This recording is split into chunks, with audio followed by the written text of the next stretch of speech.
Alors aujourd'hui, bien-aimés, voilà, nous sommes tellement reconnaissants au Seigneur pour une telle opportunité. Parce que, bien-aimés, la Bible dit que dans les derniers temps, les hommes seront ennemis de la vérité dans les derniers temps. Et les hommes vont de plus en plus se détourner de la voie de Dieu. Mais nous rendons grâce à ce que dans notre société moderne aujourd'hui, qui est dans les derniers temps, il y a quand même un souvenir de ce que un sauveur nous est né et qu'il est mort et ressuscité pour nous. Amen. Alors nous rendons grâce à ce que c'est une valeur qui n'est pas encore perdue. Amen. Même s'il est vrai, le sens profond, le sens véritable est en train de se perdre. On entre dans toutes sortes de folklore. Mais, bien aimé, il revient en nous, l'Église, de rappeler, de ramener et de faire vivre véritablement ce qui s'est passé à la croix. Amen.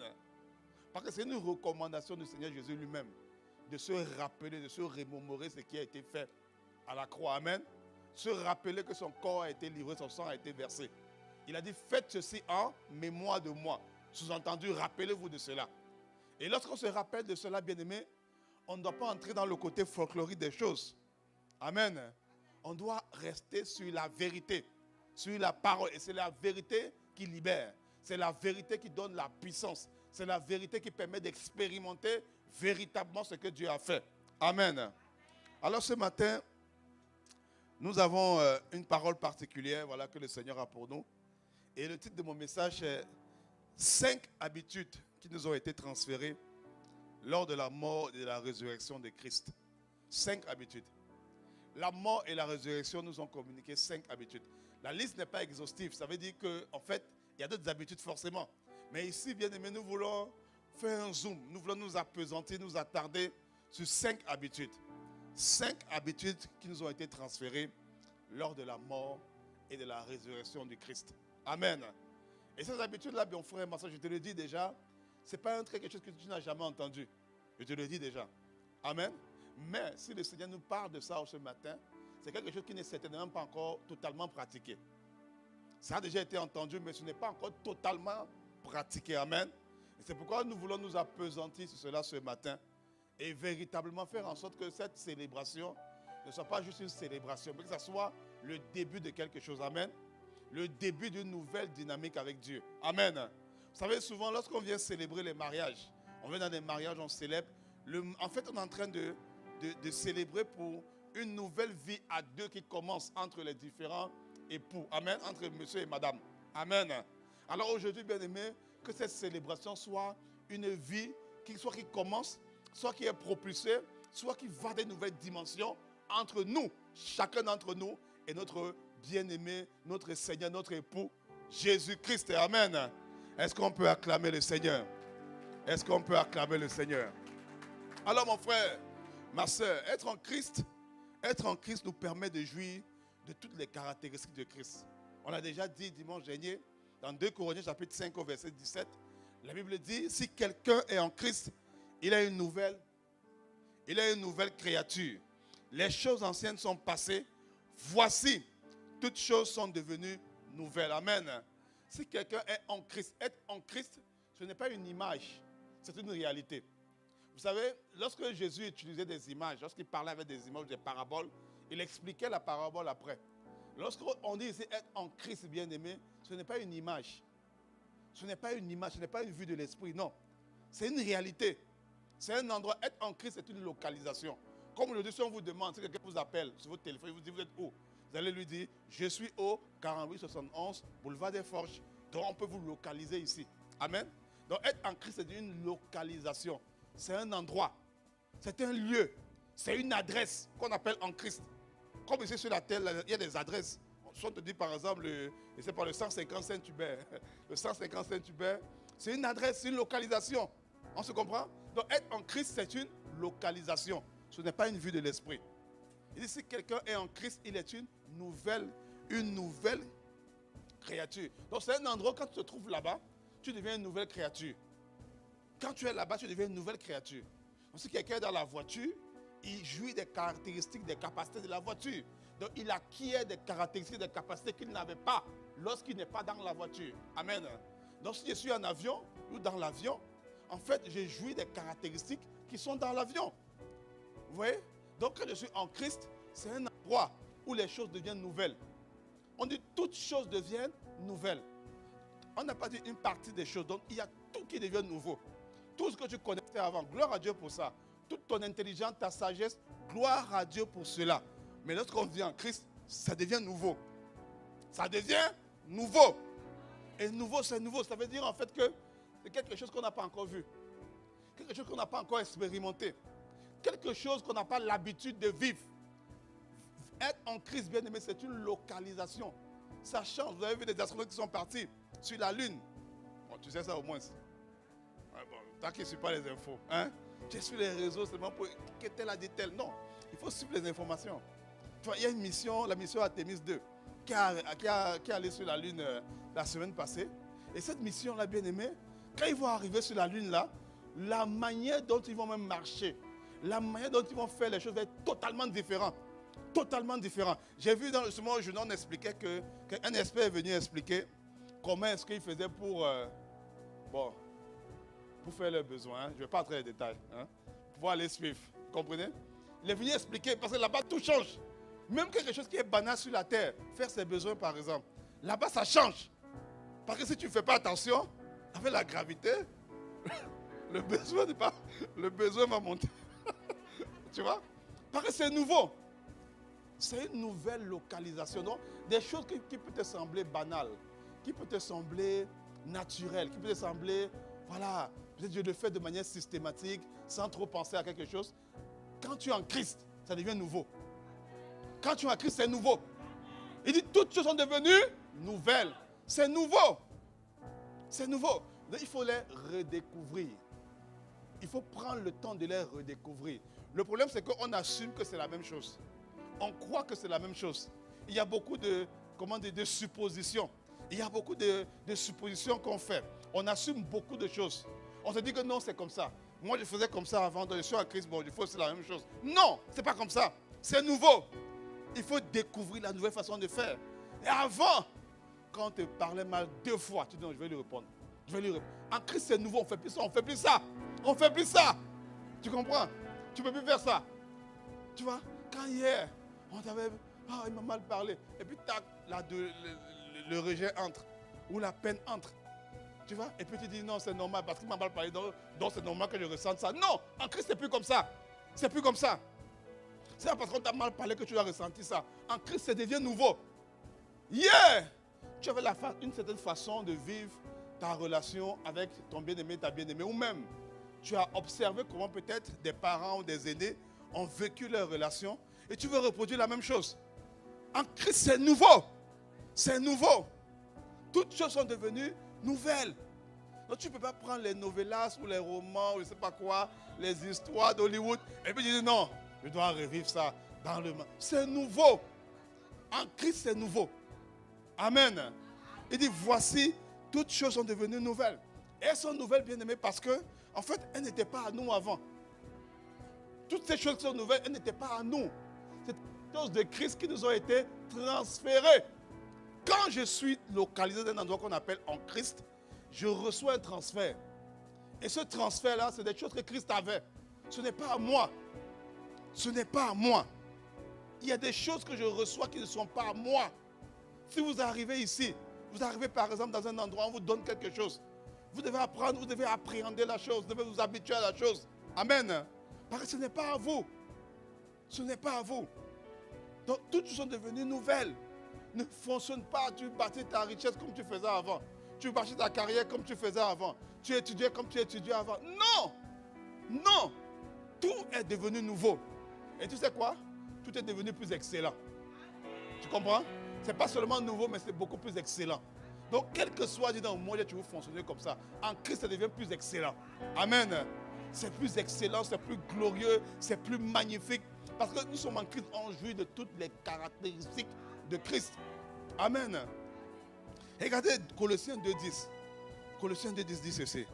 Il dit, vous avez tout pleinement en lui, qui est le chef de toute domination et de toute autorité. et toute autorité. Il dit, vous avez tout pleinement en lui. On a tout pleinement en lui. Pas une partie, pas une moitié. Tout. On a tout en Christ. Mais tu cherches quoi dehors? Non, je te pose la question, frère, sœur. Tu vas chercher quoi dehors? On a tout en Christ. On a la joie en Christ. On a la paix en Christ. On a la prospérité en Christ. On a la faveur en Christ. On a le divertissement en Christ. On a la santé en Christ. On a tout en Christ. Pourquoi qu'est-ce que tu cherches dehors? Je ne comprends pas. Quand c'est un endroit, comprenez bien, vous voyez comme une maison. Vous voyez? Quand tu arrives là-bas, tu as tout. Imaginez, on dit quand tu es en Christ, tu as tout. Tu as tout. Je suis certain, comme on avait seulement dit. Les gars, à partir d'aujourd'hui, tous ceux qui arrivent ici à l'église à 3 heures du matin, on va recevoir 10 000 $. Je vous assure qu'à minuit, les gars seront alignés là-bas. Les gars seront alignés à la porte. Même, pas 10 000, même 100 000. Les gars seront alignés. Pourtant, 100 000, ce n'est pas tout. Hein? Ou 10 000, ce n'est pas tout. 10 000, ce n'est pas tout. 100 000, ce n'est pas tout. Donc, en fait, quand on dit qu'on a tout pleinement en lui, ça doit nous montrer qu'en fait, je n'ai pas d'intérêt à être dehors. Tu n'as pas un pied dedans, un pied dehors, ça veut dire que tu as une partie dehors. Tu n'es pas en Christ. Quand tu as un pied dedans, un pied dehors, il y a là une partie qui est dehors. C'est comme quelqu'un qui est à la porte là. Il a ouvert la porte, on dit entre. Il dit attends, j'attends un peu pour voir si c'est bon à l'intérieur. On dit entre pleinement. Il dit j'attends de voir. Tu ne peux pas pleinement expérimenter Christ si tu n'es pas totalement en lui. Tu auras une bribe, tu auras une partie. On te dit fais ces choses. Tu dis non, je ne peux pas faire ça. Parce que je souffre beaucoup. J'ai tel problème. J'ai vu telle chose. Je passe par tel. Tu donnes des excuses. Quand tu donnes des excuses, tu donnes des excuses pour ne pas être totalement en lui. C'est pas normal. Il faut que cette Pâque soit une nouvelle dynamique. Amen. Mon but n'est pas ce matin de t'expliquer la Pâque, d'aller dans... Non. D'aller dans les points théologiques ou quoi. Non, ce n'est pas mon objectif. Mais aujourd'hui, c'est que véritablement, notre vie prenne un nouveau départ avec lui. C'est ça, bien aimé. C'est comme un mariage aujourd'hui qu'on célèbre. Quand tu célèbres un mariage, quand les invités finissent là, quand les invités partent, pardon, il y a une nouvelle vie qui commence après. Donc tout l'argent que vous avez emprunté pour faire le mariage, bon, on n'en parle là-bas. Ça va vous rattraper dans la vie après. Quand vous allez commencer là, bon, écoute, comprends? Donc les gars, les invités ont bien mangé, sont partis, et puis ils vous ont salué, c'était bien, ils ont apprécié. Et puis vous rentrez à la maison avec les dettes. On dit, vous avez dépensé, je ne sais pas, 20 000, 30 000 pour faire le mariage. Maintenant, la vie vous attend. Tu vois? Parce qu'en fait, une célébration comme le mariage, en fait, ça initie une nouvelle vie. Il faut que la Pâque initie une nouvelle dynamique à chaque fois. C'est pour ça que je voulais que je dis, mais pourquoi est-ce qu'on doit chaque fois se rappeler de ça? On sait déjà qu'il est mort. Il dit non, faites ceci en mémoire de moi. Il faut faire ça. Pour qu'à chaque fois, c'est comme un nouvel boost, une nouvelle dynamique, un nouveau rappel. Vous savez, souvent il y a des versets, on fait des rappels. Pourquoi on fait des rappels? Pour fortifier davantage les globules blancs, pour que davantage le corps soit résistant, pour augmenter la résistance, pour augmenter la capacité du corps à tenir ferme. C'est pour ça qu'on fait les rappels.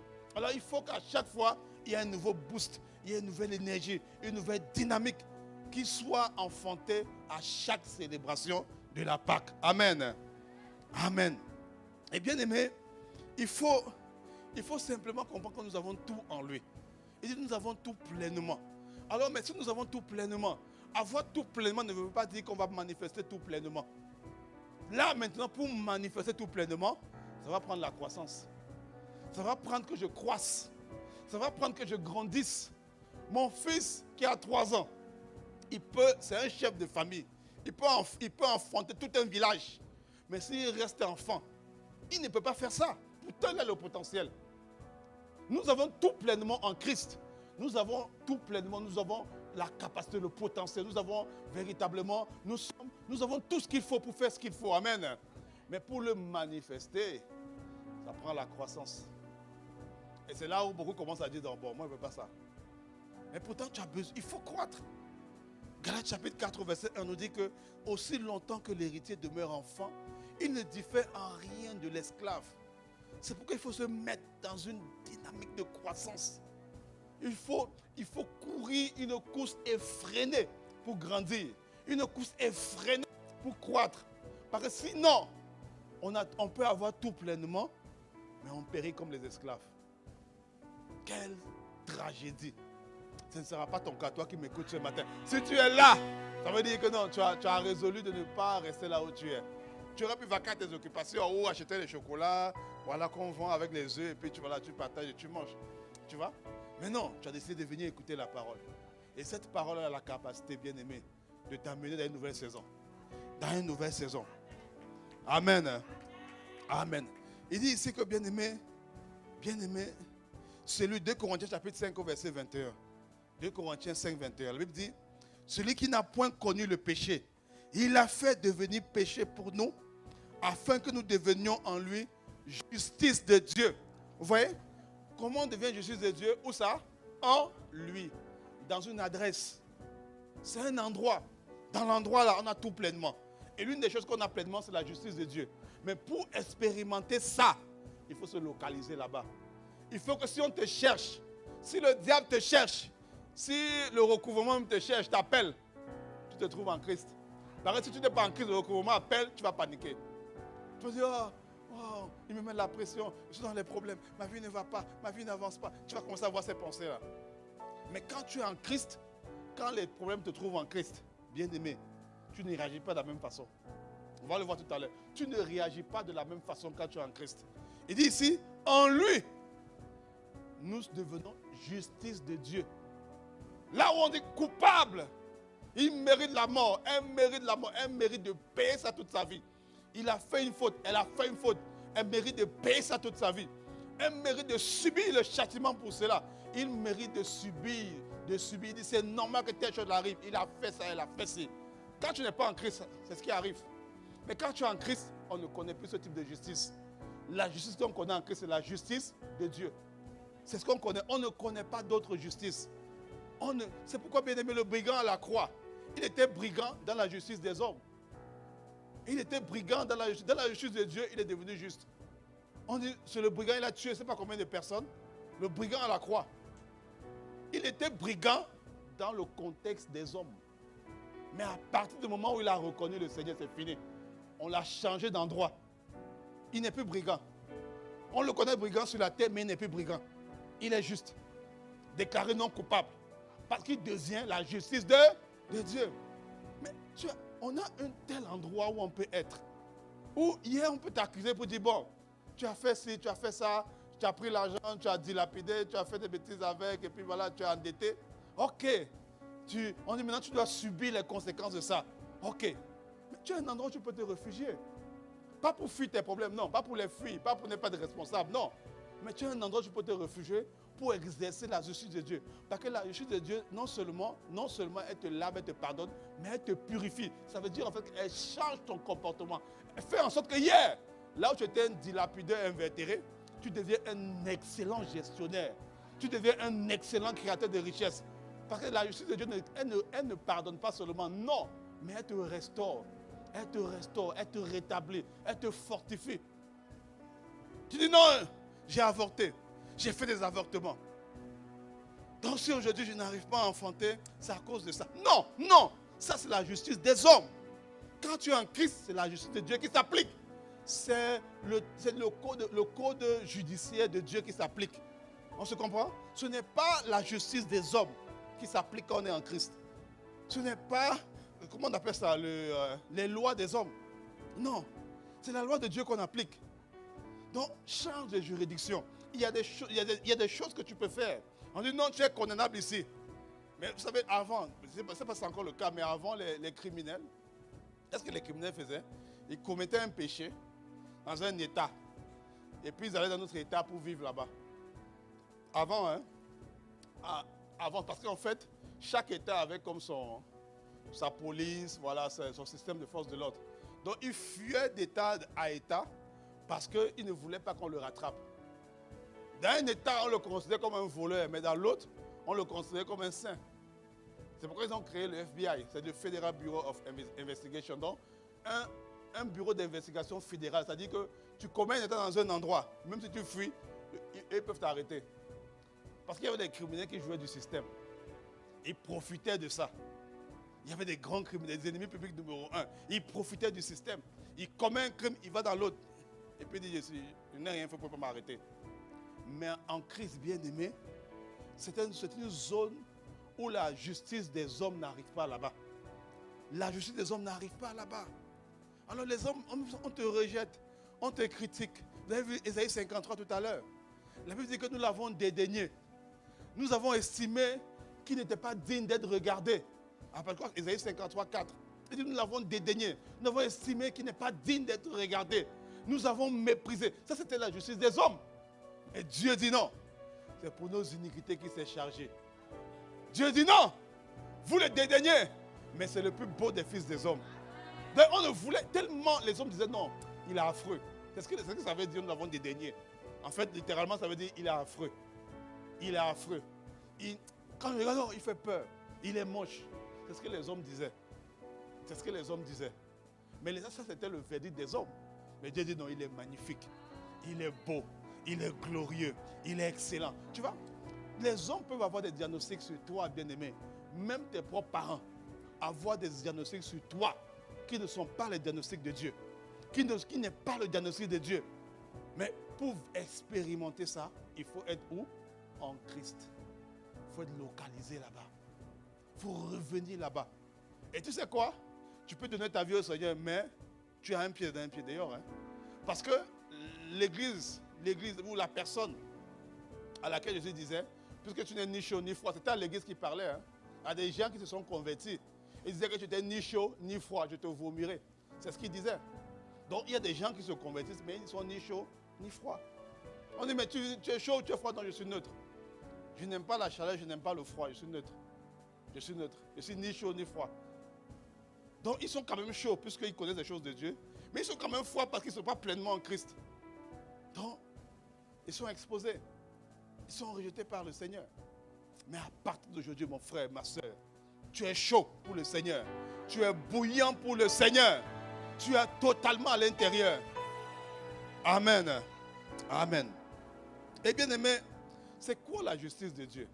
Quand on dit, il dit que celui qui n'a point connu le péché, il a fait devenir péché pour nous, afin que nous devenions, c'est notre identité, devenir, nous devenions en lui justice de Dieu. Mais c'est quoi quand on parle de justice? Ça veut dire qu'il y a eu quand on rend justice dans un tribunal. On rend justice lors d'un procès. On rend justice lorsqu'il y a une accusation ou voilà un procès qui se tient. Il y a l'accusé, il y a l'avocat, il y a les jurys, il y a le président du tribunal, il y a tout ça. Vous voyez? Et, bien aimé, Dieu a rendu un jugement. Il a rendu un verdict lorsque Jésus est mort. Vous savez quoi? Chaque fois qu'un homme meurt, il y a un jugement qui est rendu. Chaque fois qu'un être humain meurt, quitte la terre ici, le premier endroit où il se retrouve, c'est dans un jugement. Dans un tribunal, en fait. Tu comprends? Le tribunal de Christ, pour ceux qui sont en Christ. Pour ceux qui ne sont pas en Christ, ils sont jugés. Il y a déjà le jugement. Il dit dans Hébreux chapitre 9, à partir du verset 27, Hébreux chapitre 9, à partir du verset 27, la Bible dit, « Et comme il est réservé aux hommes de mourir une seule fois, après quoi vient le jugement. » L'homme meurt une seule fois, après quoi vient le... Donc un homme qui part, dès qu'il ferme les yeux, dès qu'il expire, le jugement arrive.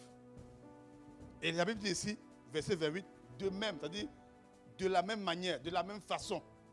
Christ qui s'est offert une seule fois pour porter les péchés de plusieurs, apparaîtra sans péché une seconde fois à ceux qui l'attendent pour leur salut. Il y a eu un jugement le jour où Christ a expiré. Le jour où Christ a donné sa vie, il y a eu un jugement.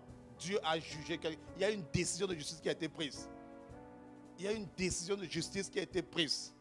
Et c'est quoi le jugement? C'est quoi la décision de justice? C'est quoi? En fait, la décision que Dieu a prise, la décision de justice qui a été établie, c'est que tous les êtres humains qui croiront en Jésus, ils auront la même qualité de vie et la même durée de vie que Jésus. On se comprend? Tous les êtres humains. Pourquoi? Parce que normalement, Jésus ne devait pas mourir. il n'a jamais commis le péché. La Bible dit que le salaire du péché, c'est la mort. Donc, la mort vient parce qu'il y a eu le péché. Donc, s'il n'y a pas eu le péché, donc il ne doit pas avoir de mort. Donc, s'il est mort quand même, il faut réparation. Et la réparation, c'est-à-dire les dommages et intérêts qu'il a reçus lors du jugement, c'est que tous les hommes qui croient en lui, qui seront en lui, bien-aimés, ils auront la même qualité de vie et la même durée de vie. C'est ce qu'on appelle la vie éternelle. La vie éternelle, ce n'est pas seulement la durée, non. Elle est éternelle aussi parce que c'est la vie de l'éternel. On se comprend?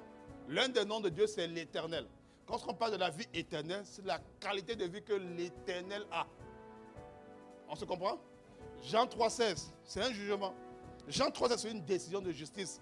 C'est un arrêté qui dit que, car Dieu a tant aimé le monde, qu'il a donné son Fils unique, afin que quiconque croit en lui ne périsse point, mais qu'il ait la vie éternelle. Amen. Donc, nous l'avons reçu par décision de justice. Donc, aujourd'hui, là, lorsque nous regardons, nous voyons le diable, les démons. En fait, il a été condamné le jour-là. Le jour-là, il a été condamné. Donc, en fait, c'est un repris de justice. Vous comprenez? C'est pourquoi on a le droit de chasser les démons. On a le droit de les chasser. On n'a pas à s'acoquiner ou avoir peur d'eux. Jamais. Jamais. Jamais. On a le droit de les chasser. Parce que nous sommes les autorités sur la terre pour établir l'arrêté de justice qui a été pris. On se comprend? Et lorsque je rencontre un démon, je le chasse. Je suis le grand maître, je suis de telle forêt, je suis de telle eau. Ce n'est pas mon problème, je m'en désintéresse. Je m'appuie sur le jugement et je te chasse. Tu ne vas pas rester. Tu ne resteras pas. Parce qu'en fait, il a été jugé. Imaginez, vous voyez souvent, quand quelqu'un est jugé, quand quelqu'un est soit condamné et qu'il fuit, on lance un avis de recherche. On dit recherchez mort ou vif. Cet homme a été jugé, il a fui la sentence. Partout où vous le trouvez, attrapez-le. Bon, pour les policiers que nous sommes, vous pouvez l'attraper. Partout où vous pouvez, attrapez-le. Avant même, il y avait ce qu'on appelle les chasseurs de primes. Eux, c'était leur spécialité. Ils parcouraient les États, il y en a toujours même aujourd'hui, je pense. Ils parcouraient les États et les provinces, rien que pour attraper les fugitifs. Les gars qui sont repris de justice. Et vous savez quoi? Le démon aujourd'hui, les démons, le diable et toute son armée, en fait, ils ont été condamnés. Ils ont été condamnés. L'esprit d'impudicité a été condamné. Le mensonge a été condamné. Alors c'est pourquoi tu ne dois pas laisser ça. Tu as le droit de dire sors. Et il doit sortir. Parce qu'en fait, imaginez un repris de justice qui passe. Et le policier est là, le gars passe, il sait que c'est un repris de justice. Et le policier commence à avoir peur. Pour dire, ah, j'ai vu le... Non, non, interviens. Interviens. La Bible dit que le Fils de l'homme est apparu pour détruire les œuvres du diable. Tu dois détruire ses œuvres. Tu dois détruire ses œuvres. Si tu dors la nuit, tu fais un mauvais rêve, lève-toi, détruis les œuvres. Tu as l'autorité pour le faire. Tu as l'autorité. Nous avons l'autorisation légale de détruire ses œuvres. Tu as l'autorité pour le faire. Ne pleure pas. Parce que tu ne te représentes pas toi. Lorsque je suis en Christ, n'oublie pas, je jouis des caractéristiques de Christ. Donc quand je dis sors, ce n'est pas moi qui dis sors, c'est Christ qui est en train de lui parler. Je suis en Christ, je suis localisé quelque part.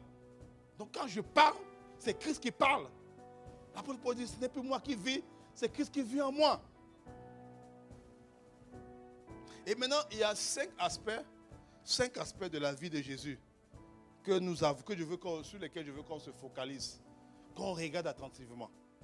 Et parce que la décision de Jésus, c'est quoi? C'est que tous les hommes qui croiront en Jésus, en fait, ils auront la même qualité de vie et la même durée de vie de Jésus. Et quand on parle de qualité de vie, il faut regarder comment Jésus vivait. Il faut s'inspirer de comment Jésus vivait. Il faut voir. Parce que si tu ne vois pas, si tu n'as pas l'information que tu as un héritage, que tu as un parent qui est décédé depuis des années, on te cherche pour te remettre un héritage, on peut facilement te tromper. On peut facilement te tromper. On peut facilement abuser de toi. Parce que tu n'es pas conscient. Tu n'as pas l'information qu'il y a quelque chose qui t'appartient. Qu'il faut aller récupérer. Et la première chose, mais la première habitude sur laquelle je veux nous appesantir. Et c'est quelque chose dont j'ai déjà parlé, on a déjà parlé ici, par la grâce de Dieu. C'est la coutume ou l'habitude d'aller rencontrer Dieu dans le lieu secret. Ça, c'est la première chose. Matthieu 26, du verset 36 au verset 45. C'est un passage qu'on connaît déjà bien aimé, mais on va le regarder plus en profondeur aujourd'hui. Matthieu 26, du verset 36 au verset 45. C'est Jésus qui parle. Regardez. Et c'est ici, en fait, que la séquence de la croix commence. C'est ici que la séquence de la libération commence. C'est ici que la séquence de la délivrance commence ici. L'humanité était enchaînée depuis. Satan était la personne qui avait autorité sur la terre depuis. Jusqu'à ce que Jésus est venu. Mais quand il y a eu le jugement maintenant, l'autorité de Jésus a été transférée. Donc au jour d'aujourd'hui, il n'y a personne qui a une autorité supérieure à nous que nous-mêmes. Amen. Que les enfants de Dieu. Satan n'a pas une autorité supérieure à toi. Ce n'est pas vrai. Ce n'est pas vrai du tout. Ce n'est pas vrai. Jésus a dit à Pilate que tu n'aurais aucune autorité sur moi si mon Père dans les cieux ne t'avait pas donné ça. En fait, c'est parce que Pilate était un pion dans le plan de Dieu. Mais il n'y a personne sur la terre aujourd'hui qui a plus d'autorité que les enfants de Dieu. Non. Même pas un premier ministre. S'il n'est pas enfant de Dieu, il n'a pas plus d'autorité que toi et moi. Il n'a pas plus d'autorité. Même le chef de ta famille. On dit c'est le chef de la famille, c'est le chef de famille, ou c'est le successeur, ou je ne sais pas quoi. Il n'a pas plus d'autorité sur ta famille que toi. Tu comprends? Il n'a pas plus d'autorité sur ta famille que toi. Non! La Bible dit que toute famille tire son nom de Dieu. Toute famille tire son nom de Dieu. Ça veut dire en fait que même ta famille tire son nom de Dieu. Amen. Ça veut dire en fait que si tu as l'autorité de Dieu, tu as l'autorité de Dieu sur ta famille. Ne t'inquiète pas pour ça. Alors ne dis pas, non, le chef, non. On peut nommer un chef. Il peut y avoir un chef qui a la position, mais le véritable chef, c'est celui qui a l'influence. Saül, à un moment donné, avait la position, et il n'avait plus l'influence. C'est pourquoi les gens disaient, Saül a tué 1000, David a tué 10 000. C'est ce que les gens chantaient. Saül avait la position, mais il n'avait plus l'influence. Tu comprends? Ce n'est pas parce que tu n'as pas la position que tu n'as pas l'influence. C'est deux choses différentes, la position et l'influence. Tu peux avoir la position, mais tu n'as plus l'influence. Donc peut-être le chef ou le maire, gloire à Dieu, ils ont la position, on respecte, on bénit Dieu pour ça. Mais l'influence, c'est autre chose.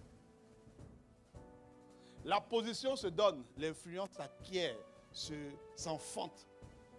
On ne peut pas donner l'influence à quelqu'un, non. La personne devient influente. C'est quelque chose qui s'acquiert, qui se travaille. Donc, ne regarde pas ta famille. Non. C'est pourquoi moi je dis ici, tes disciples là, il doit avoir tes enfants dedans.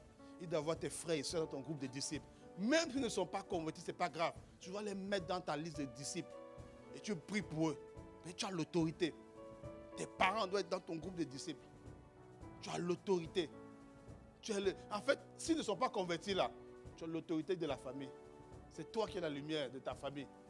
Alors même si tu es là, tu es encore en état où tu es celui qui est le plus banal, le plus méprisé. Ne t'inquiète pas. Grandis juste. Grandis juste, c'est tout. Et quand tu vas grandir, bien aimé, ton éclat va se répandre. Va se répandre. Tu as l'autorité. Alors si un truc doit arriver dans la famille, empêche ça.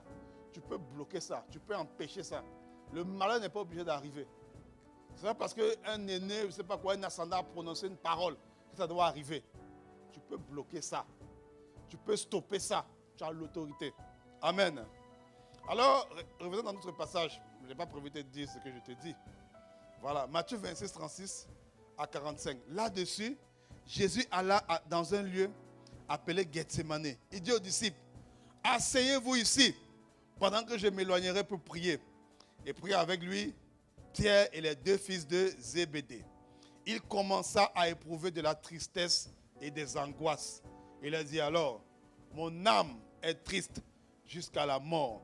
Restez ici et veillez avec moi. Puis, ayant fait quelques pas en avant, il se jeta sur sa face et pria ainsi. Mon Père, s'il est possible que cette coupe s'éloigne de moi. Toutefois, non pas ce que je veux, mais ce que tu veux. Et il vint vers les disciples qu'il trouva endormis. Il dit à Pierre, vous n'avez donc pu veiller 1 heure avec moi. Veillez et priez afin que vous ne tombiez pas dans la tentation. L'esprit est bien disposé, mais la chair est faible. Il s'éloigna une seconde fois et pria ainsi. Mon Père, s'il est possible que cette coupe s'éloigne sans que je la boive, que ta volonté soit faite. Il revint et les trouva encore endormis, car les yeux étaient appesantis. Il les quitta et s'éloignant, il pria pour la 3e fois, répétant les mêmes paroles. Puis il alla vers ses disciples et leur dit, vous dormez maintenant et vous vous reposez. Voici, leur reproche et le Fils de l'homme est livré aux mains des pécheurs. Amen. Amen. Il dit ici au verset 37, il commença à éprouver de la tristesse et des angoisses. Il y avait une crise. Il y avait un problème. Il y avait une situation difficile. Il y avait un challenge devant Jésus. Il y avait un problème. Jésus éprouvait, ressentait des choses qu'il n'est pas supposé ressentir. Jésus n'a pas un problème d'hôtel. On est un hôtel familial. Non, il est né de Dieu, sans péché. Tu vois? Ce n'est pas parce que tu ressens quelque chose que ça veut dire que tu as péché. Non, Jésus n'a jamais péché. Donc ressentir l'angoisse et la tristesse ne veut pas dire que tu as péché. C'est quand tu laisses entrer que le péché arrive. Ressentir les désirs. Tu dois avoir le désir de telle chose. Ou tu as un désir de la chair qui vient. Une pensée impudique qui arrive dans ton cœur. Tu n'as pas encore péché quand la pensée vient. C'est quand tu la laisses entrer, tu la fais demeurer, tu l'établis, tu dis, ah, tu es venu penser d'impudicité. On est ensemble, asseyons-nous et puis échangeons. Tu veux que je fasse quoi pour toi? Tu vois, quand tu commences à faire ça, là où le péché entre. Mais ce n'est pas parce que tu as ressenti quelque chose que tu as péché. Non. Non. Il dit ici, il a commencé à éprouver de la tristesse et de l'angoisse. Et il dit aux disciples, mon âme est triste jusqu'à la mort. Et il va dans un endroit. Il va dans un endroit qu'on appelait ici Gethsemane. Et Gethsemane, bien aimé, c'est un endroit une cellule de gestion de crise. Chaque enfant de Dieu, vu qu'il a reçu la qualité de vie de Jésus, il a un endroit où il peut gérer ses crises. Tu as un Gethsemane. Il existe. Tu me diras, mais c'est quel jardin? Je n'ai pas de jardin à côté de chez moi. Je vis en appartement. Oui, même si tu vis en appartement, tu as un Gethsemane. Il y a un endroit où Dieu t'attend pour régler les crises qui passent dans ta vie et dans ma vie. Toutes les crises, quelles qu'elles soient, il y a un endroit où Dieu t'attend. Il y a un endroit où Dieu m'attend. Il n'y a aucune crise, aucune situation difficile, aucun challenge qui se lève dans nos vies sans qu'il y ait un Gethsemane. Parce qu'il n'y a pas de croix s'il n'y a pas de Gethsemane. Alors laisse-moi te dire une chose. Avant de flancher, avant que tu dises non, je vais me donner à ça, je vais m'abandonner à ça. En fait, je veux t'encourager à chercher d'abord l'endroit, à aller là-bas. Il y a un endroit. Il dit Matthieu chapitre 6 au verset 6. Quand tu pries, entre dans ta chambre, ferme ta porte et prie ton Père qui est là dans le lieu secret. Et ton Père qui voit dans le secret te le rendra. C'est ce qu'on appelle l'endroit qu'on appelle le lieu secret. Tous les chrétiens qui ont reçu Christ, ils ont un endroit comme ça. Et je prie que tu le connaisses. Je prie que tu le connaisses. Je prie que tu aies l'habitude d'y aller. Je prie que tu as tes habitudes là-bas. En fait, c'est ton endroit en fait. Tu comprends ce que je dis? Et il y a une chose que je remarque à chaque fois. À chaque fois. Jésus ne gérait pas ses crises en public. Il ne gérait pas. Quand le diable est venu faire face à Jésus, c'était dans un temps où il était dans l'intimité avec Dieu. Hein. Il n'était pas en public. Tu n'étais pas en public. Matthieu chapitre 4. Jésus était dans le désert. Il était dans un temps de jeûne et prière. Il était en intimité avec Dieu. Il était allé rencontrer Dieu. Et c'est là-bas que le diable est venu. Le diable ne peut pas le vaincre là-bas. C'est impossible. C'est un endroit où le diable ne peut pas te vaincre. Là-bas, là, le diable ne peut pas te vaincre. Tu es invincible. Même si, parce que tu sais, le démon peut attaquer quelqu'un, mais ça ne veut pas dire que c'est le diable. Mais pour le cas de Jésus, c'était le diable en personne. C'est lui-même qui est venu. C'est lui-même. C'était pas l'esprit d'impureté. Non, c'était lui-même le chef. C'était lui-même qui est venu. Mais il n'a pas pu vaincre Jésus. Et tu sais quoi? Tu as le même style de vie. Il dit que tu as le même style de vie. Regarde. En fait, c'est juste que tu combats le diable sur un mauvais terrain. Tu combats le péché sur le mauvais terrain. Tu attends le jour de la tentation pour commencer à chercher Dieu. Non, non. On ne nourrit pas la poule le jour du marché. Me disait mon professeur, lorsque j'essaie d'étudier la veille ou le matin, il me dit, fais ça, ça ne sert à rien. Pour me décourager. Il me dit, fais ça. Il me dit, fais ça, tu as ça. Il dit, tu fais quoi là? Et puis il me voyait rire. Il me dit, mais tu fais quoi? Il dit, non, j'ai révisé, on ne sait jamais. Il dit, non, fais ça. On ne nourrit pas la poule le jour du marché. Et puis c'est ce qu'il me disait. Comme quoi pour me dire, en fait, tu aurais dû te pratiquer depuis. En fait, le problème, c'est que la plupart des gens commencent à chercher Dieu le jour qu'il y a un problème. Non. Le jour que la crise éclate, c'est là qu'on cherche on cherche Dieu. Non. Il faut chercher Dieu tout le temps. Avoir l'habitude. L'habitude. Parce que si tu as l'habitude de chercher Dieu, crois-moi, il y a des choses, il y a des défis, il y a des challenges, des victoires que tu auras. Parce que le diable ne veut pas que tu cherches Dieu. Le diable ne veut pas que tu pries.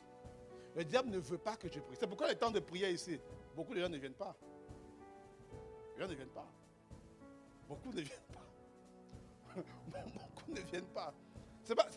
Ils disent non, je travaille. Non, tu auras toujours une raison. Soit je travaille, je suis occupé. Tu vois, il te garantit, ne t'inquiète pas. Quand le diable attaque, on appelle le malin. Il ne va pas t'attaquer à dire je suis le diable. Ne pars pas à la prière, sinon tu seras béni. Il ne va pas dire ça. Il ne va pas dire ça. Non. Tu vas trouver une bonne raison. Ne t'inquiète pas pour ça. Et il est fort pour te donner les raisons. Tu auras des raisons. Tu auras des raisons. Tu auras des raisons. Tu les auras. Pour ne pas prier, tu auras les raisons. Je te garantis, tu auras des raisons. Tu auras des raisons.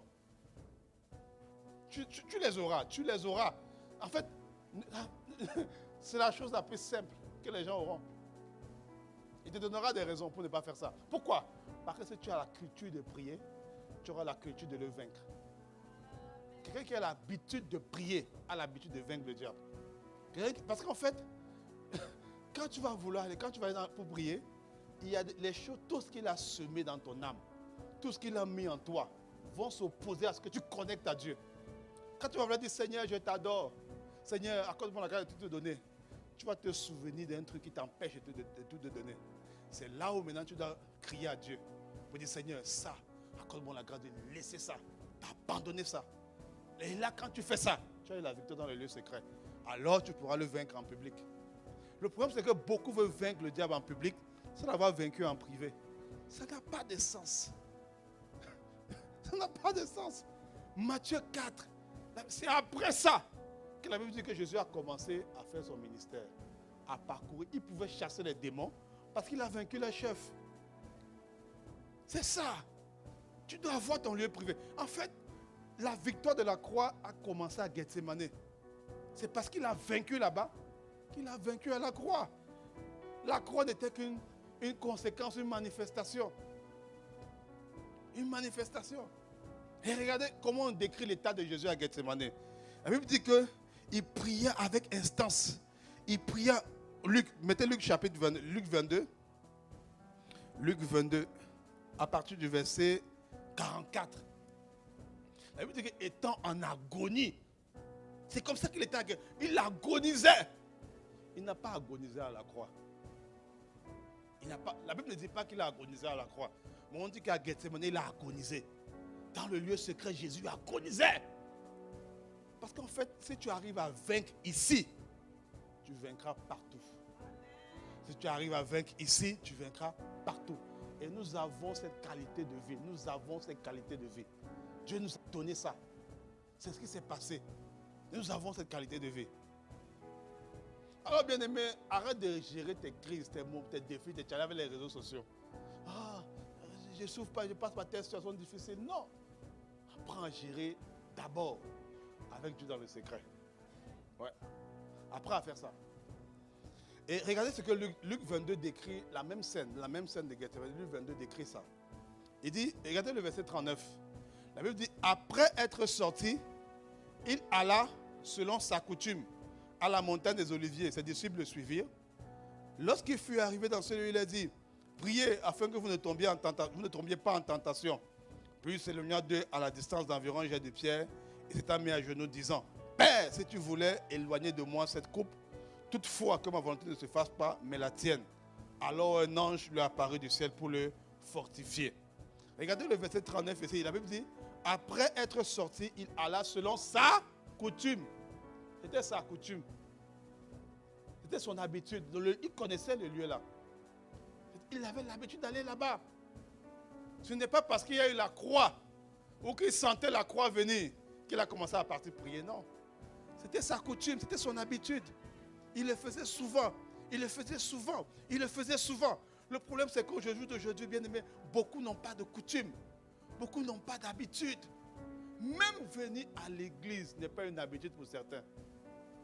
Tu viens à l'église une fois tous les deux dimanches, une fois tous les 3 dimanches, ou une fois tous les 4. Non, ce n'est pas une coutume ça. Il avait l'habitude d'aller là-bas. L'habitude, il avait ça. La prière, n'en parlons même pas. Il avait ça. Il avait ça. C'est pour ça que, bien aimé, tu dois développer. Écoutez mon message sur les routines. Les routines avec Dieu. Les routines, les habitudes. C'est ça qui fait que, en fait, tu ne seras pas surpris. Tu as l'habitude, David devant Goliath, ce n'est pas la première fois qu'il combattait. Ça fait quoi? David devant Goliath, ce n'était pas la première fois, il n'était pas impressionné. Les gens pleuraient, des papas, la même chose qu'ils pleuraient toute la nuit, ils ont pleuré toute la nuit. Les gens pleuraient, mais pour lui, il ne pleurait pas. Pourquoi? Il avait l'habitude. Il avait l'habitude. Il a dit, quand le lion et l'ours venaient, moi je combattais. Donc, il avait l'habitude de faire ça. Ce n'était pas nouveau pour lui. Vous avez suivi l'extrait d'Impact X, où l'apôtre Ivan parle de Stephen Curry. Il dit, en fait, les gens le voient en match en train de shooter, faire des shoots extraordinaires. En fait, c'est parce qu'à l'entraînement, il fait ça déjà. Ce n'est pas là-bas, ce n'est pas le jour du match qu'il apprend. Alors, je vais essayer, on va voir, on ne sait jamais. Peut-être ça va marcher. Non, il ne fait pas ça. C'est parce qu'il avait déjà l'habitude de faire ça. Il avait la coutume de faire ça. Décide qu'à cette Pâque, tu as l'habitude. Tu développes des habitudes. Tu mets en place des habitudes. Que dans ton lieu secret là. C'est-à-dire que l'adversité que tu vois dehors. Tu sais, il y a des personnes que juste à leur manière de prier, dès que les démons voient en même temps, ils ne peuvent même pas l'attaquer. Le diable n'est plus jamais revenu. Hein. Il n'est plus, en fait, face à face, comme il est venu à Matthieu 4, il fallait dire non, lui il faut le laisser. Lui là, on ne peut rien. Passons par ces gars, voyons voir s'il y a ces gars à côté, s'il n'y a pas un Judas quelque part qui peut nous donner la place. Mais lui, non, il faut laisser. Il faut laisser. Quand tu résistes au diable, il s'enfuit. Il s'enfuit. Il faut laisser. Pourquoi? Parce que lui, il a vu que non. Il est prêt, comme on dit. Il est solide. Il est consistant. Il est profond. Ah non, il faut laisser. Alors, regardons voir si le voisin, la voisine, bon, il n'est pas là. Celui qui n'est pas là, il dit, oh, vraiment, peut-être que lui, bon. Tu vois, c'est important d'avoir. C'est pourquoi j'insiste beaucoup sur les temps de salon d'adoration qu'on a souvent. Pour nous donner l'habitude de la présence. C'est ça l'objectif derrière. Nous habituer à la présence. Nous habituer à la présence. Nous habituer, donner l'habitude. Le but, en fait, c'est qu'on reproduit ça à la maison. Ouais. C'est pour ça qu'on insiste. Vous savez, souvent, mon enfant, quand il vient à la maison, il fait des choses qu'il a appris à l'école. Je dis, je pas mon époux, mais il a appris ça où? C'est toi qui l'as montré, il me dit non. C'est à l'école qu'il a appris. Quand tu vas à l'école, tu apprends. À un moment donné, ça va devenir une habitude pour toi. Ça va devenir une habitude. Donc, lorsqu'on met des programmes ici, bien aimés, ce n'est pas pour le folklore, parce qu'on n'a rien à faire de tout le temps. Jamais. C'est pour nous donner des habitudes. C'est pour nous donner des habitudes. C'est pour mettre en nous le désir de reproduire, d'apprendre. Comment on fait? Moi, j'ai appris à prier à l'église. J'ai appris à prêcher à l'église. J'ai appris à rencontrer Dieu à l'église. Parce qu'on m'a montré, tu fais comme ça, tu pries. J'ai appris à faire ça à l'église. Pour avoir des habitudes. Mais si tu n'es pas là, comment tu vas avoir des habitudes? Comment? Imagine un étudiant qui veut réussir ses cours, mais il ne va pas à l'école. Comment il va réussir? Même si tu as le manuel, j'ai les. Bon, on disait acétate, je ne sais pas si ça se dit encore, mais j'ai les manuels du cours, j'ai les notes du cours. Tu seras en difficulté. Tu seras en difficulté. Ça, c'est le point numéro 1. Point numéro 2. Voir et vivre dans le lieu secret la puissance extraordinaire. Donc, la deuxième habitude, la première habitude, c'était, voilà, la coutume d'aller se ressourcer dans la présence de Dieu. D'aller se fortifier dans la présence de Dieu. D'aller gérer les crises là-bas. C'est ça la première habitude. La coutume d'aller se ressourcer, gérer les crises. Amen. Aller rencontrer Dieu. C'est là-bas qu'on gère les crises. Deuxième habitude qu'il faut développer, voir et vivre. Voir et vivre dans le lieu secret la puissance extraordinaire de la résurrection. Il y a une puissance. La Bible dit que lorsque Jésus priait, il dit s'il est possible que 7 coupes s'éloignent de moi. Quand on dit 7 coupes, c'est un pronom quoi? Démonstratif, c'est ça? Bon, les Français, les francophones, les gens qui sont bons. Hein? C'est un pronom démonstratif. Donc on dit s'il est possible que 7 coupes, ça veut dire qu'il voyait la coupe. Il la voyait, il la voyait, il la voyait. Ce n'était pas encore arrivé. Hein?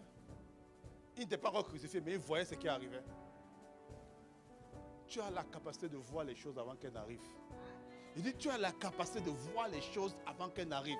Dans le lieu secret. Tu sais pourquoi il voyait ça? Parce qu'il a lu Ésaïe 53.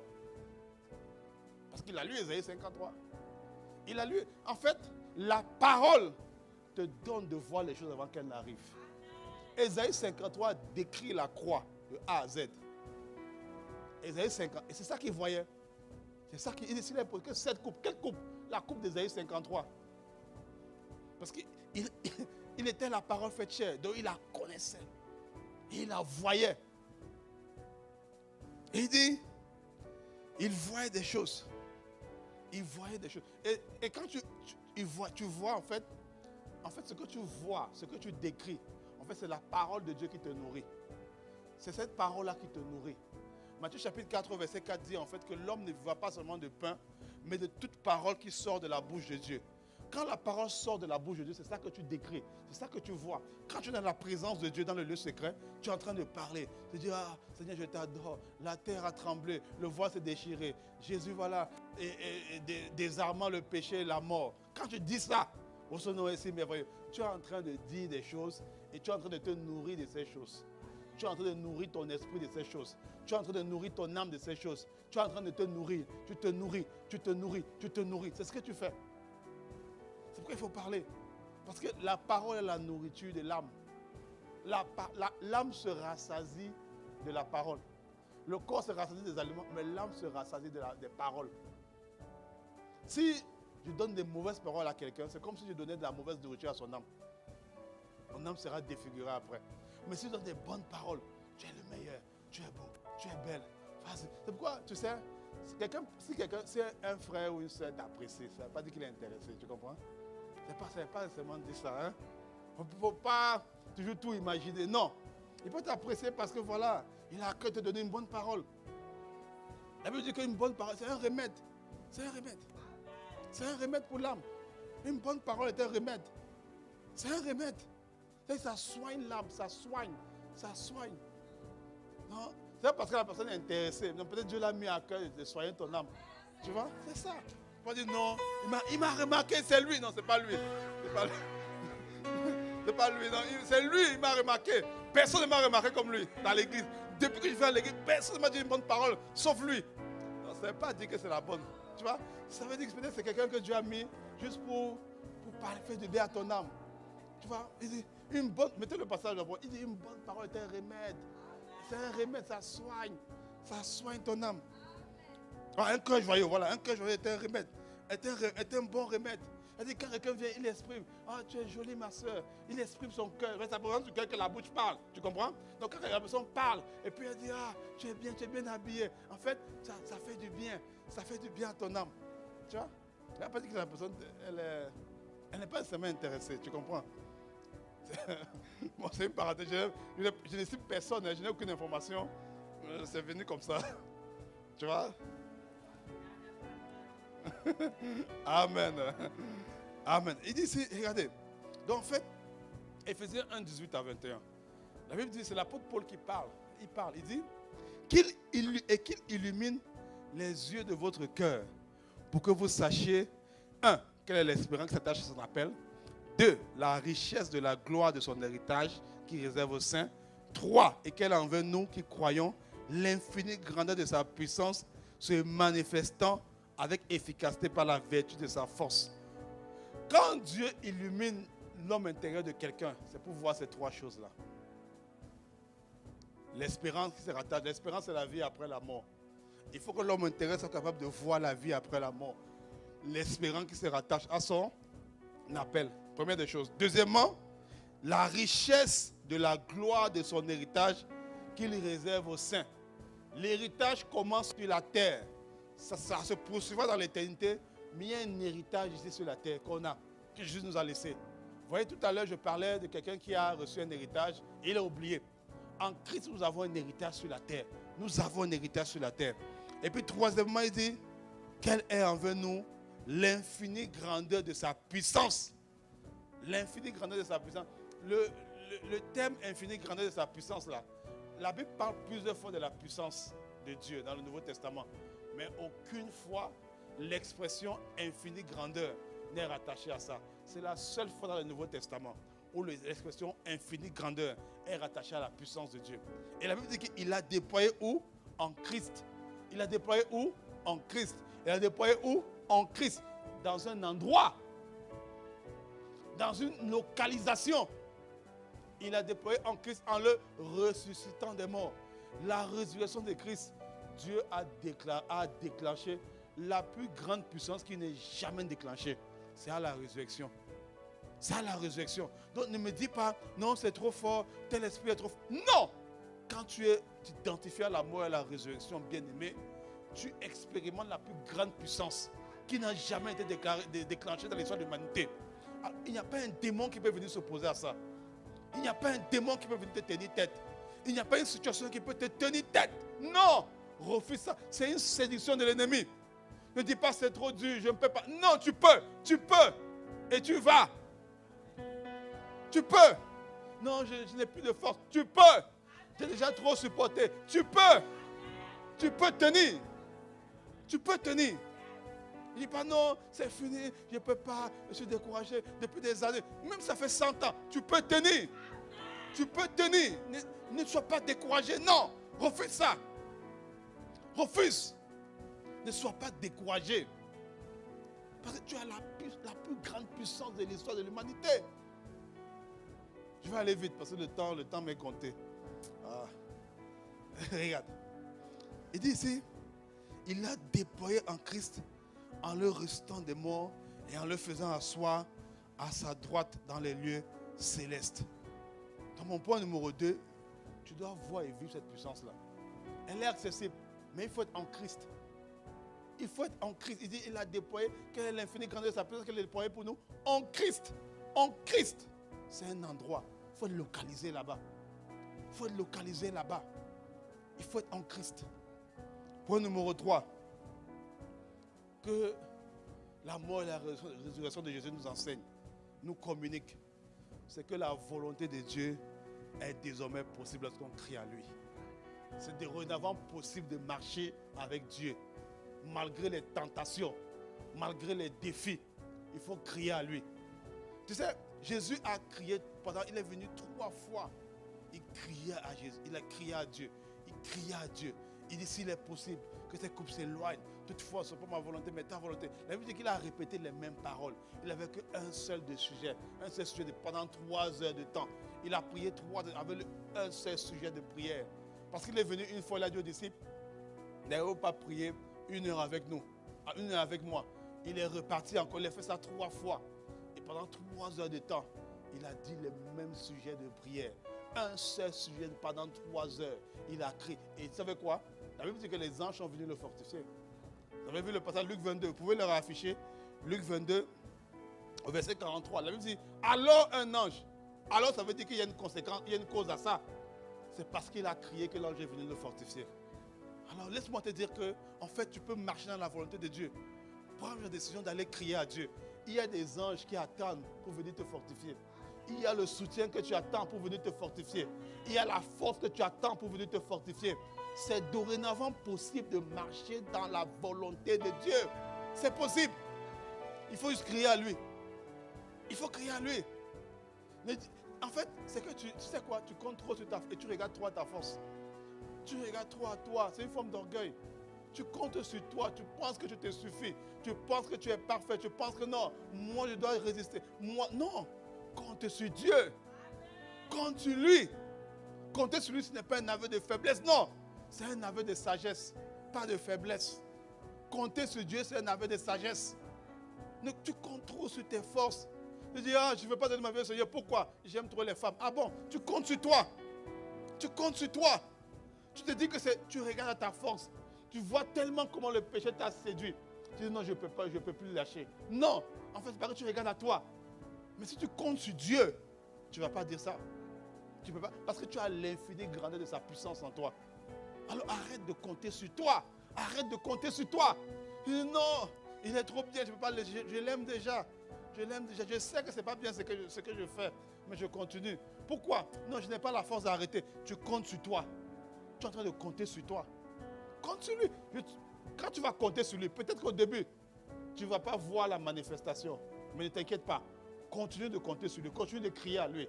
À force de crier, à force de chercher. Jésus l'a fait à trois reprises. Il est venu une deuxième fois, il est reparti. Il est revenu, il est reparti. Il a insisté, jusqu'à ce que c'est un délivre. L'ange est venu le fortifier. Et quand l'ange a fortifié, il a dit aux disciples, maintenant, allons-y, on est prêts. Et quand l'ange vient te fortifier, tu sais que tu es fortifié. Tu sais que tu es fortifié. Tu sais quoi? Vendredi passé, nous avons crié à Dieu pendant le salon. On a crié. Et tu sais quoi? Tu sais quand tu es fortifié.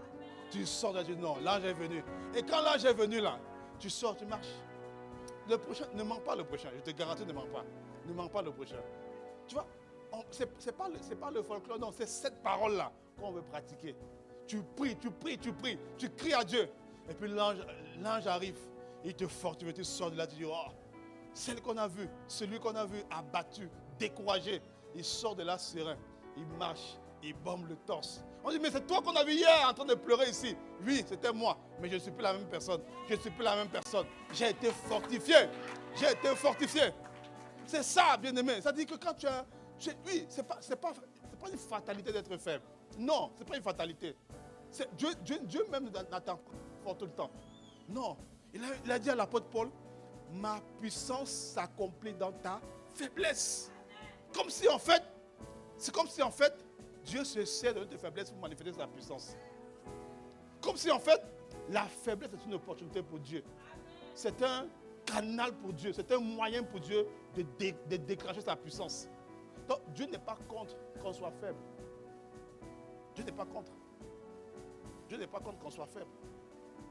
Dieu n'est pas. Le problème, c'est de ne pas compter sur lui. C'est là où il y a un problème. Que tu sois faible, ok. Ah, je me sens faible cette temps-ci. Oui, c'est pas nouveau. C'est pas nouveau que tu sois faible. Mais le problème, c'est que si tu ne vas pas à lui, ça c'est un problème. Là, il y a cette problématique. Que tu dis, je sens les pulsions encore. Ça ne veut pas dire que Dieu t'a délivré. Tu comprends? Si tu es libéré. Ça veut pas dire que tu sens les pulsions, que tu as péché. Non, on a vu ça. Ça veut pas dire que tu n'as pas encore péché. Non. Maintenant, à toi maintenant de partir. À toi d'aller te fortifier. C'est parce que tu as encore les pensées. Ah, j'ai les pensées impures. Je sens les pulsions impures en moi. Tu n'es pas encore tombé. Vas-y. Va chercher la puissance. Va chercher la fortification. Va crier à Dieu. Va dans les lieux secrets. Va le rencontrer. Va le chercher lui. Et quand tu cherches lui, ne cherche pas d'abord la guérison. Non. Cherche d'abord lui. Cherche d'abord Dieu lui-même. Cherche d'abord Dieu lui-même. Et quand tu vas le rencontrer, systématiquement, tu seras fortifié. Tu es fortifié. Le problème n'est pas d'être faible. Le problème, c'est de ne pas aller à lui. C'est ça le problème. Point numéro 4. Que la mort et la résurrection de Jésus nous enseignent. En fait, nous communiquent. Ce n'est pas un enseignement. En fait, c'est ce qu'on doit reproduire. C'est des habitudes qu'on doit reproduire. C'est vivre dans le visible tout en étant dans l'invisible. C'est ça que la mort et la résurrection de Jésus nous enseignent. Et vivre dans le visible tout en étant dans l'invisible. C'est-à-dire tu es dans l'invisible, mais tu es dans le visible en même temps. C'est pourquoi il dit, ne savez-vous pas que celui qui m'a vu a vu le Père? Je suis dans le Père et le Père est en moi. Donc je suis en train de parler aux gens, il parle à ses disciples, mais il dit, je suis en train de vous parler, mais en même temps que je vous parle, je suis localisé dans notre endroit qu'on appelle dans le Père. Regardez ici, tout ce qui s'est passé à la croix bien-aimée, Jésus avait en tête ce qu'Ésaïe avait dit.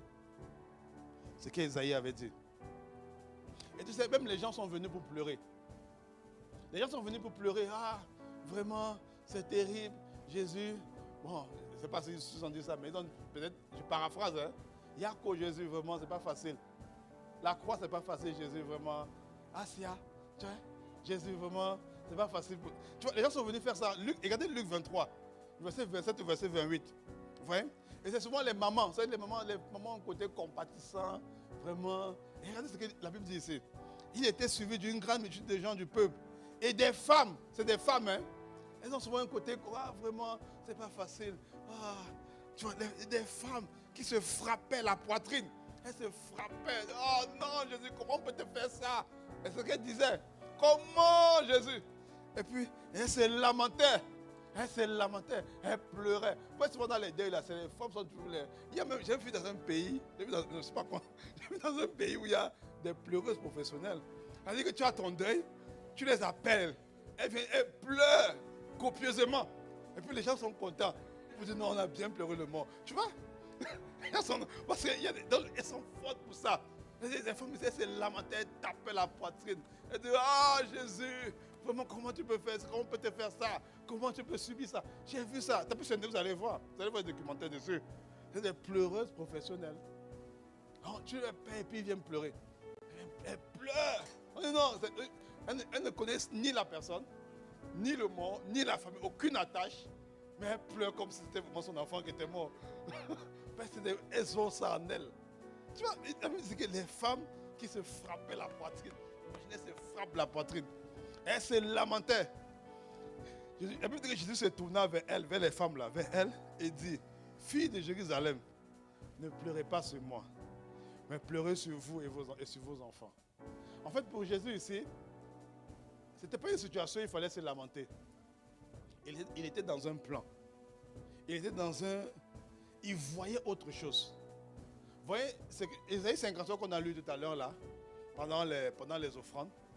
Vous avez vu à partir du verset 3, il dit que, en fait, pendant la Sainte Seine, il dit mépriser et abandonner des hommes. Voilà comment les hommes jugeaient la situation. Homme de douleur, habitué à la souffrance, c'est un celui dont on détourne le visage. Nous l'avons détaillé, nous n'avons fait de lui aucun cas. Ça, c'était la vision dans le visible. C'est comme ça que les hommes appréciaient la scène. La suite. Cependant, ce sont nos souffrances qu'il a portées. Et c'est de nos douleurs qu'il s'est chargé. Et nous l'avons considéré comment? Puni, frappé de Dieu et humilié. Voilà comment les hommes appréciaient ce qui arrivait à Jésus. Puni, frappé de Dieu et humilié. Mais Jésus avait la vision dans l'invisible. Là où justement il est écrit que le châtiment qui nous donne la paix est tombé sur lui. Et c'est par ses maîtresses que nous sommes guéris. Il avait ça en tête. La vision de l'invisible. Il marchait dans le visible, mais il était dans l'invisible en même temps. Tu peux recevoir une parole de Dieu. Dieu t'a parlé, Dieu t'a dit des choses. Et Dieu t'attend à ce que tu fasses des choses. Mais tu es en train dans le visible, tu marches sur la parole. Ça allait être difficile. Ça allait être compliqué. Les hommes regardent et disent non, certainement Dieu n'est pas avec toi. Mais garde la parole. Persévère. Garde ce que Dieu t'a dit. Garde ce que Dieu t'a communiqué. Parce que même si les hommes disent, oh, vraiment on a pitié de toi, Yako, c'est difficile. Tu vois? Le ciel regarde et dit, bravo. Magnifique. Et c'est ce que le ciel dit qui compte. Tu comprends? Donc, tant que tu gardes la parole, Dieu est fier de toi. Même si sur la terre, tu ne la vis pas. Ce n'est pas un problème. Ce n'est pas un problème que tu ne la vives pas. Tant que tu la gardes, Dieu est fier. Tant que tu la gardes, Dieu est content. Tant que tu la gardes, Dieu dit bravo. Dieu acclame. Sur la terre, on va dire, ah, on ne veut même pas te regarder. Il dit, sans le on tourne le regard, on le dédaigne. On passe, on ne fait aucun cas de toi. Ce n'est pas grave. pourvu que le ciel acclame. Il avait cette vision-là. Tu as pris une décision parce que tu t'attaches à Dieu. Tu as toujours de problèmes sur la terre. On te ferme des portes, tes parents te rejettent. Ton amoureux, ton amoureuse te dit, comme tu as pris une telle décision, c'est fini entre nous. Ça te fait mal. Ton âme te dit, laisse. Tu as fait un mauvais choix. Est-ce que Dieu t'a vraiment parlé? Tiens ferme. Tiens ferme. Tiens ferme. Tiens ferme. Il dit, dédaigné par les hommes. Dédaigné par les hommes. Parce que tu sais, regarde Ephésiens 5.2. Ephésiens 5.2 montre également comment est-ce que Dieu appréciait ce que Jésus faisait. De même que Christ nous a aimés et s'est livré lui-même à Dieu pour nous comme une offrande et un sacrifice de bonne odeur. Pendant que sur la terre on dit yish, comme on dit, comme les enfants disent, berk, dégueulasse. Le ciel dit bonne odeur. Le ciel dit waouh, magnifique. Pendant que sur la terre, ton corps souffre, ton âme souffre, ton âme crie. Le ciel dit magnifique, magnifique, bravo, bravo, héros de la foi, bravo. C'est ça que le ciel dit. Pendant que sur la terre, les hommes disent non, on ne veut pas ça, on ne veut pas ça. Dans le ciel, tu acclames. Pendant que Seigneur, tu cries à Dieu. Quand tu es en train de crier à Dieu là, Seigneur, enlève de moi la rancœur, enlève de moi le rejet, enlève à moi l'impureté, enlève à moi. Quand tu es en train de crier à Dieu dans la prière là, compris, tu fais ça. On dit, oh, regardez, oh, de vivre sa vie. Oh, il y a des jeunes, tu es jeune, vis ta vie. Laisse tomber. Le Seigneur dit bravo. Magnifique, magnifique. Parce que tu es en train de faire un sacrifice qui est de bonne odeur à Dieu. Il dit, Jean 10, 17, le Père m'aime parce que je donne ma vie. Il m'aime parce que je donne ma vie.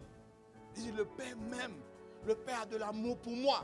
Le Père a de la considération, de l'attachement à moi. Parce que je donne ma vie. Je donne ma vie. C'est ça qu'il dit. Donc pendant que sur la terre, ne sois jamais embarrassé de suivre la parole. On vit dans une saison où c'est maintenant, c'est-à-dire que même aujourd'hui, une soeur a honte. Ah, je connais des soeurs qui ont honte. Bon, une soeur qui a honte de dire qu'elle n'a pas connu d'homme à 25 ans. Elle a honte de dire ça. 25, 26 ans. Elle a honte de dire ça. Pourquoi? On dit non, tu es bizarre. Tu n'as pas à être bizarre. Tu n'as pas à être bizarre. Tu n'as pas à être bizarre. Ou un jeune homme dit, oh, tu n'as jamais dit, oh, tu es un enfant. Tu es un enfant, c'est un enfant. Tu vois, et puis ça te fait mal. Ça te fait mal, tu dis non, je veux montrer que je suis un homme. Tu vois, c'est quoi ça? Tu vois, je sais pas, beaucoup pensent comme ça. Je veux montrer que je suis un homme. Tu vois, c'est ça. Pourtant c'est ce qu'on appelle l'inversion des valeurs. Sois fier d'être saint. Sois fier de t'attacher à Dieu. Parce que le ciel aime ça. Le ciel aime ça. Le ciel aime ça. On dit, oh, tu as perdu telle personne parce que tu as refusé d'avoir des rapports avec lui. Le ciel dit bravo, bravo. C'est ça qu'on veut. C'est ça que le ciel dit. Sur la terre, on dit, oh, ma soeur, sois sage. Hein? Et puis on te laisse. Pourquoi tu imagines? Tu vois, ça, c'est quel conseil, ça? Sois sage. Point numéro 5, je finis avec ça. La résurrection, c'est la preuve que le diable et toute son armée ne peuvent rien contre toi. Il dit, ils ne peuvent rien contre toi. Le diable et toute son armée ne peuvent rien contre toi. Tu sais, le jour où j'ai cette révélation, je n'ai plus jamais eu peur d'un démon. Je te garantis une chose. C'est les temps de délivrance. Alors ceux qui ont fait souvent la prière avec moi le voient. Tu sais, tu n'as pas à avoir peur. Tu n'as pas à avoir peur.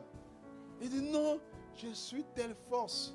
Je suis telle... Mais tu vois, les gens viennent et puis tu vois, il prend une voix un peu grave. Oh, il fait un truc comme ça. Il dit, mais c'est quoi ça? Tu fais quoi? Il dit non, je suis telle chose. Toi, tu es qui? Il dit, je suis qui? Il dit, je suis l'envoyé de Jésus. Et c'est au nom de Jésus que tu sors. Tu vois, tu n'as pas à avoir peur du diable et des démons. Non. Tu n'as pas à avoir peur. Tu n'as pas à avoir peur d'eux. Tu n'as pas à avoir crainte. Non. Il dit, Colossiens 2,15, il a dépouillé les dominations. Il a dépouillé les dominations et les autorités. Il les a livrées publiquement en spectacle, en triomphant d'elles à la croix. Il a dominé. il les a dépouillés publiquement, pas en privé, et devant tout le monde.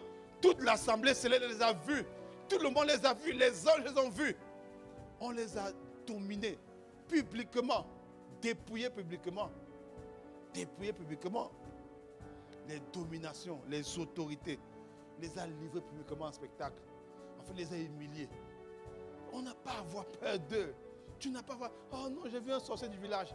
Un sorcier, tu n'as pas à avoir peur de lui. C'est lui qui doit avoir peur de toi. Maintenant, il ne faut pas aller chercher le sorcier.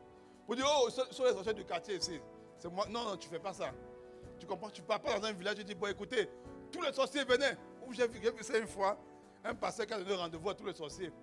Il a fait les tracts et puis il dit, que celui qui est puissant vienne. Tu vois? Là, toi-même, tu vas chercher, entre guillemets, l'adversité. Non, la Bible dit que on ne sera jamais tenté au-delà de nos forces. C'est-à-dire, en fait, que si Dieu permet qu'une tentation arrive, tu comprends? Là, ça ne sera jamais au-dessus de notre force. Mais maintenant, ça ne veut pas dire que toi, maintenant, tu vas te lever, aller maintenant dire, bon, écoutez les gars, où sont les sorciers là? Où le monde sait quoi? Tu vois? Non, tu ne fais pas ça. Non.